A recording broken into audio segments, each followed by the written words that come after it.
बिहार भाजपा के वरिष्ठ नेता और बिहार सरकार के पूर्व उप मुख्यमंत्री तारकेश्वर प्रसाद ने कहा कि बिहार में डबल इंजन की सरकार में हर जगह हर क्षेत्र में चौमुखी विकास हुआ है, जो दिख भी रहा है।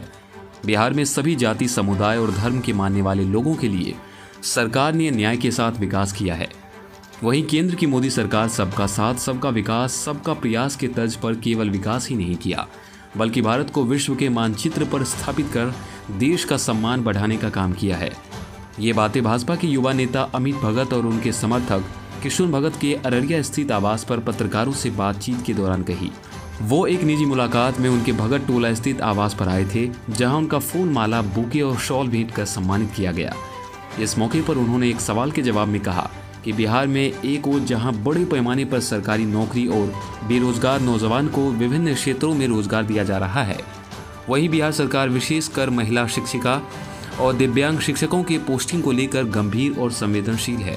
उनके पोस्टिंग को लेकर सरकार संजीदगी से विचार भी कर रही है। वहीं जिला प्राथमिक शिक्षक संघ के अध्यक्ष अब्दुल कुद्दूस ने जिले के शिक्षकों का विभिन्न समस्याओं को उनके सामने रखा और उन्होंने कहा कि सबसे जटिल समस्या यह है कि महिला और दिव्यांग शिक्षकों को अंतर जिला पोस्टिंग कर दिया गया है और सक्षमता पास शिक्षकों का भी अंतर जिला आवंटित कर दिया है, जिससे शिक्षकों को काफी समस्या हो रही है और शिक्षक आक्रोश में है।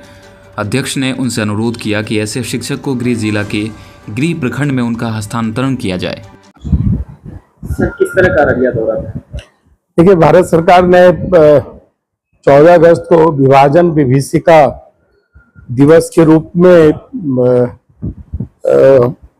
जिसे खास करके जो विभाजन के समय जो बलिदान हो गए या विभाजन की त्रासदी को जो जिन्होंने झेला, उनके स्मृति में आज का यह दिवस हम सब उन्हें याद करने के लिए एक आयोजन अररिया जिला में रखा गया था।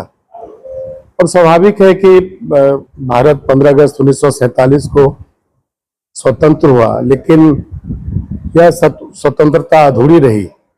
भारत का बहुत बड़ा भूभाग एक अलग देश के रूप में भारतीय राष्ट्रीय कांग्रेस की जो तत्कालीन अंतरिम सरकार थी, उसने इसे खंडित करने का काम किया। उसके कारण आज देश 3 भागों में देश को बंटना पड़ा। और सबसे जो बड़ी बात है कि विभाजन की त्रासदी को भारत के लोगों ने झेला। 6 लाख लोग मारे गए, 1.5 लाख परिवार विस्थापित हो गए, 1 लाख माताएं बहनों के साथ अनुमानित अत्याचार हुआ। और जिस प्रकार से जिन्ना के साथ कांग्रेस ने समझौता करके पाकिस्तान को अलग देश का स्वरूप देने का काम किया, यह दुर्भाग्यपूर्ण है। हम उन क्षणों को तो वापस नहीं ला सकते हैं, लेकिन उन सारी घटनाओं को याद करके हमारा जो अभी भारत है वो कैसे मजबूत रहे। जो विदेशी या परकीय शक्तियां हैं जो भारत को कमजोर करने में लगी है, उससे हम भारत को अक्षुण्ण रख सके। आपने देखा होगा कि पाकिस्तान या बांग्लादेश का जो उदय हुआ, जो कभी भारत का अंग था, आज वहां लोकतंत्र नाम का की चीज खत्म हो गई है, जबकि भारत आज भी विश्व का सबसे बड़ा लोकतंत्र है।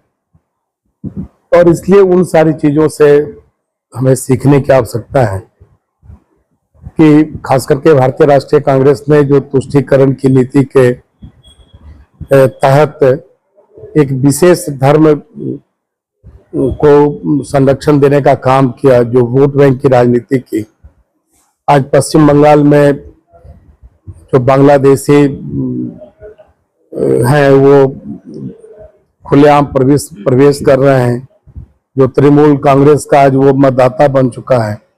जो रोहिंग्या मुसलमान है, जो कहीं से भी भारत के हितकर नहीं है, लेकिन भारत के सीमा में प्रवेश करके इस क्षेत्र के डेमोग्राफी को प्रभावित कर रहा है। इसलिए खास करके सीमांचल में हम सब रहते हैं और जिस प्रकार का घुसपैठ इस क्षेत्र में लंबे अरसे से चल रहा है।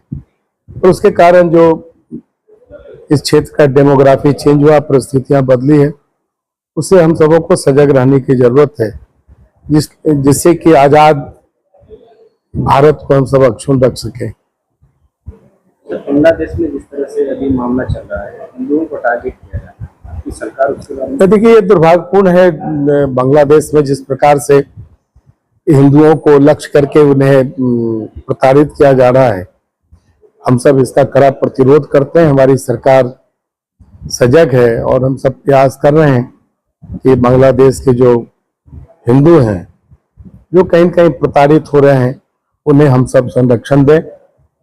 और मैंने कहा कि मैं एक बात और भी कहना चाहता हूं कि जब भारत का बंटवारा धर्म के आधार पर हुआ और हमने धर्मनिरपेक्ष भारत का संविधान में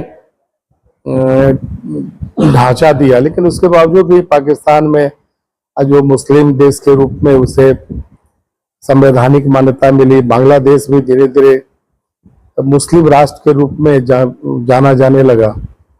तो जिस आधार पर भारत का बंटवारा हुआ, वो मूल अवधारणा ही खत्म हो गई। सर, एक शिक्षकों की हम बात करेंगे। शिक्षक लोग जो महिलाएं हैं या फिर विकलांग हैं, उनको गृह जिले में नहीं दे करके अदर जिला दे दिया, जिनको काफी परेशानी। हमारी सरकार इस मामले में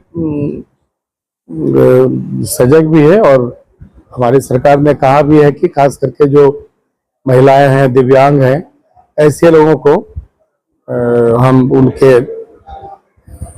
सुविधा के अनुसार उसका पदस्थापन करें।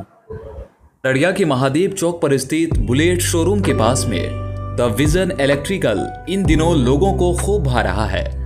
यहाँ पर एक ही छत के नीचे इलेक्ट्रॉनिक्स का सारा सामान, जैसे कि AC, fridge, washing machine, LED TV, cooler, पंखा, वाटर प्यूरिफाई, इन्वर्टर, बैटरी सहित घर में वायरिंग के लिए इस्तेमाल होने वाली सारी चीजें उचित मूल्य पर उपलब्ध है।